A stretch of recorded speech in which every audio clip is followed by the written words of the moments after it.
2005 movie Constantine, starring Keanu Reeves, is an action masterpiece responsible for carrying the IP created by comic book genius Alan Moore into a much larger audience. It's also responsible for triggering my first ever episode of OCD, a struggle I've dealt with my entire life since. Let me back up. In 2005, I was a 5th grader living in a small Midwestern farm town and had been obsessed with action and horror movies as long as I could remember. When I saw the movie Constantine all those years ago, I was obsessed. Keanu Reeves was my favorite actor. I watched it over and over and over again until one day, my first world-shattering, intrusive thought wormed its way into my dumb little brain. What if I'm possessed? It would make sense after all. I was attracted to other boys, I was really into heavy metal and black clothing, I cursed a lot. You know what happened is this damn ass rock. So obviously, I was sharing my body with an actual demon.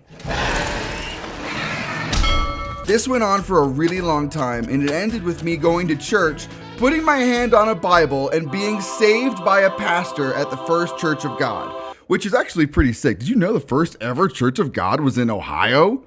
You did it! Congratulations! Directly following my guaranteed ascension to heaven, I went to church 3 times a week, something my family did not do, nor did any of my friends, all for the sake of making sure that the demon inside of me was good and gone. Luckily, however, about a year or so later, I listened to Antichrist Superstar by Marilyn Manson on the bus home from school, and after reading the lyrics, felt like a silly goose. But what does that have to do with the video game by THQ? Isn't this a video game channel? That was an incredible story! Keanu Reeves and Shia LaBeouf were responsible for a mental health episode of a 12-year-old, which was later cured by Marilyn Manson. Are you not entertained? Constantine was developed by Bit Studios, a British developer known for making a slew of tie-in games as far back as the early 90s, with much of their work being made for the Game Boy and published by LGN. You got all the colors of the rainbow. Notable titles included Robin Hood, Prince of Thieves, Terminator 2 Judgment Day, Alien 3, and a tie-in game to one of my all-time favorite action movies, Last Action Hero. If you ain't seen Last Action Hero, you're f***ing up. To be or not to be. Not to be. On this channel, I'll be playing through every survival horror game on the PS2, as well as any other little nuggets of nostalgia badassery I feel like talking about, so if that sounds good to you, please throw me a like and a sub, and I'll keep them coming. Titular character John Constantine is a brutal, brooding, bisexual badass who smokes as many demons as he does cigarettes. Everything about the Keanu Reeves portrayal of this character is tremendous, and even though he isn't reprising his role in the game, the likeness is pretty incredible. Look at that fucking drip. Look at that hair, the guns, the affected facial expressions. I'm not sure how fans of the comics feel about this portrayal, and the movie in general, but I tried to read the comics when I was younger, and he didn't look as cool as Keanu, so I quit reading it. A blonde Brit? Yeah, sorry Nigel, I don't think so. But it doesn't stop there, of course. We've got Beeman, Papa Midnight, Balthazar, who is still played by that insufferable douche from Bush. Hennessy is back this time as well, but instead of being killed by drinking himself to death in one of the most iconic scenes in the film, in the game, he just gets stomped on. Gabriel is also back, played by the endlessly talented and beautiful androgynous icon that is Tilda Swinton. Thank you for your service. And Angela? I mean, I guess it's Angela, but they didn't even try to make her look like Rachel Weisz. Weisz? Okay, it's Weisz, which is such a bummer because Rachel Weisz is a fucking legend, and I thought she was one of the strongest parts of the original film. You gotta remember, this is around the same time as The Mummy. Rachel Weisz was a Hollywood it girl torn between the goofy nice guy and the goth bad boy. We don't get much of her story in the game in general, but I don't really mind it, and I think it makes total sense to have kept that section out. But where the hell is Chaz? We don't get Shia LaBeouf at all in this game, man. The beef was jettisoned from the game completely. Now we can't relive that scene where he says, "This is Kramer," and gets whammo-slammoed across the hospital, and Gabriel's trying to cut out a demon baby from Angela's belly because the angels need better working conditions and some shit, and Keanu's down there like, "Push, bitch!" You start the game off with 2 controller layout options, occult and demonic. This game is committing to the bit, and I hella respect that. The commitments felt even harder when the opening cutscene begins, and it's a shot-for-shot FMV version of the opening exorcism scene of the movie, obviously without Shia LaBeouf, rip. Eventually we wind up back in John's apartment, which has been beautifully recreated from the film. We dip our toesies in the water, and this is where the real gameplay begins. A leap without faith.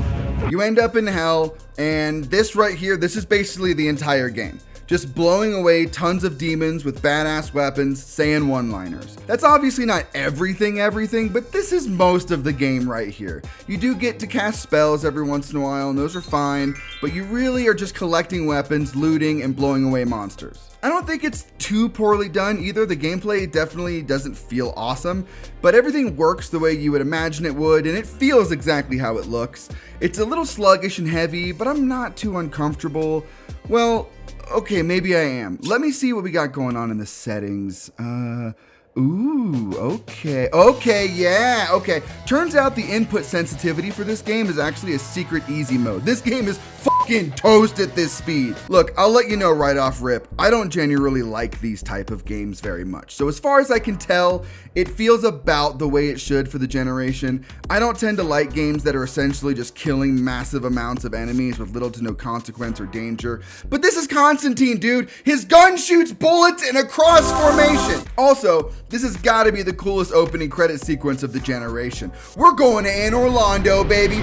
Let's fucking go! Level design isn't always the most intuitive, but it's usually fun. Environments pull enough from the film to keep me really engaged and generally stoked. There's also generally stoked. It's so stupid. The enemies, while varied in name and lore, of which they actually provide you with a lot of detail on, are pretty fun generally. But look at this, you get a bestiary full of all of the monster types, but beyond that, you even get descriptions of your weapons, any key items you come across, all that kind of stuff, and it's relatively detailed with lore that fits neatly with the movie and possibly the comic. I have no idea if this is at all related to the comic. Let me know in the comments. You end up doing a lot of switching between hell and the real world in a kind of interesting Silent Hill Origins kind of way, but I see where they took the idea as a development studio. I mean, he can go back and forth in the movies, so how can we make that happen here? And I don't think that's at all bad. However, having to go from hell, watch a cutscene, take 4 steps into the real world just to move an object because apparently that object is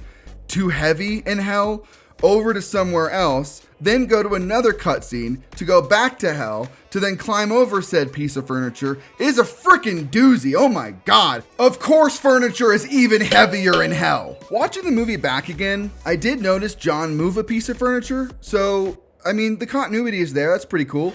You spend the first portion of the game just kind of following the movie characters around to similar places for slightly different things and get them in slightly different ways. It's not so different that it becomes a side story or an alternate universe, but not so similar that it's literally just playing the movie.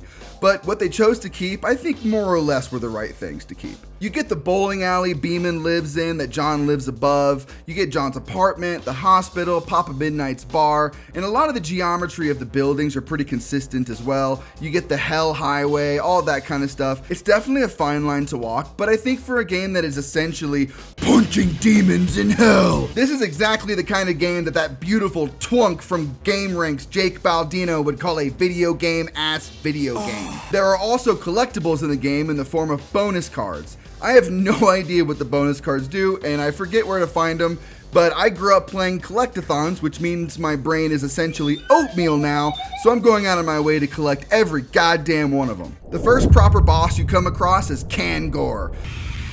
Kangor, this place will take anyone, huh?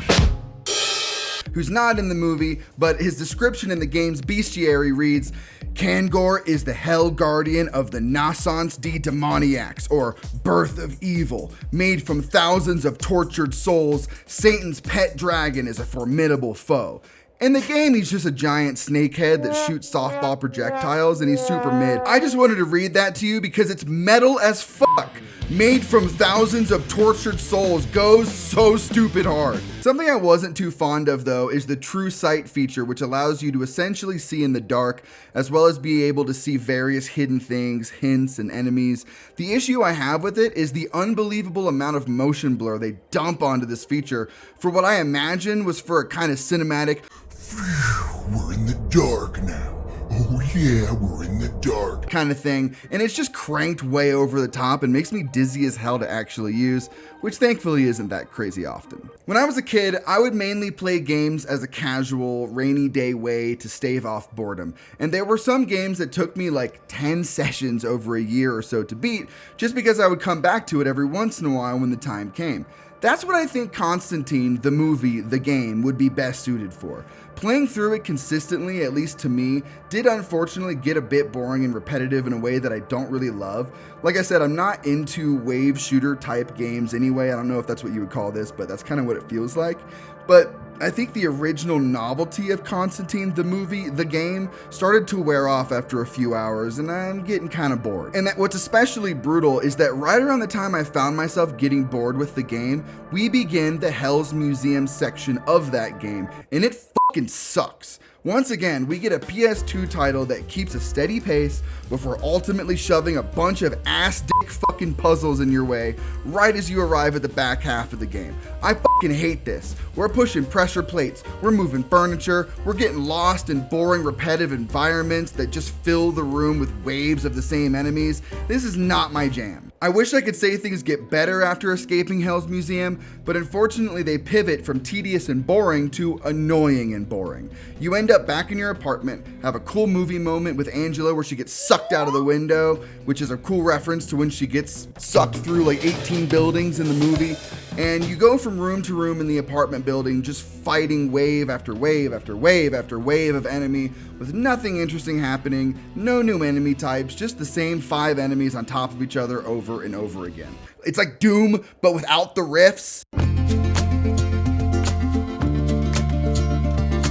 This all makes for a real bummer of an experience because it's not so bad it's fun to rag on, and not so good that it's worth talking about. It's just mid. I've always felt like the games that are truly bad are the 6 out of 10s or the 5 out of 10s because they're not particularly memorable in any way, good or bad, and I hate to say it, that's exactly where Constantine ends up for me.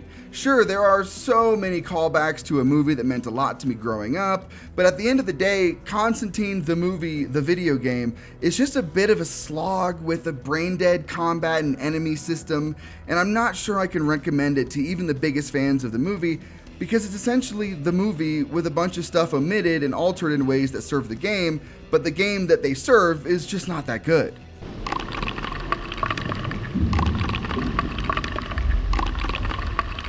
But the thing that's kind of bad about it is that at night, I always have to go to the bathroom. I realize this is the 4th video that I've put out so far that's just about a game that I ended up not liking. I promise you, I like stuff, and we're gonna get to plenty of that as we go. Constantine was released on February 17th in North America to middling to slightly above average reviews.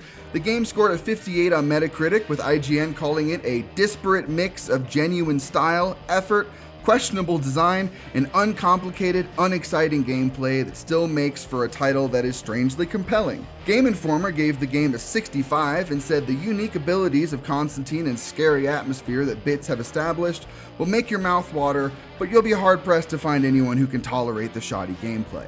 I wasn't able to find sales figures on the game, but seeing as how the developer Bit Studios closed a couple short years later after releasing just one final game, it's probably safe to assume they weren't exactly earth-shattering. However, I can't imagine it was a total flop either. It was, after all, a serviceable tie-in game to a movie whose most passionate audience were probably into this type of gameplay in some way or another. But that's it for this week, y'all. Thank you so much to everyone for checking out what I'm doing. I'm hella blessed and super excited about how well things have been going for a brand new channel, and I've got plenty more to come. Remember, while this game is not survival horror, I will be continuing my series of playing through every PS2 survival horror game, and I've got some modern stuff coming down the pipeline as well. So, that's it. Thank you all for watching. Like and subscribe, and I'll smell you later.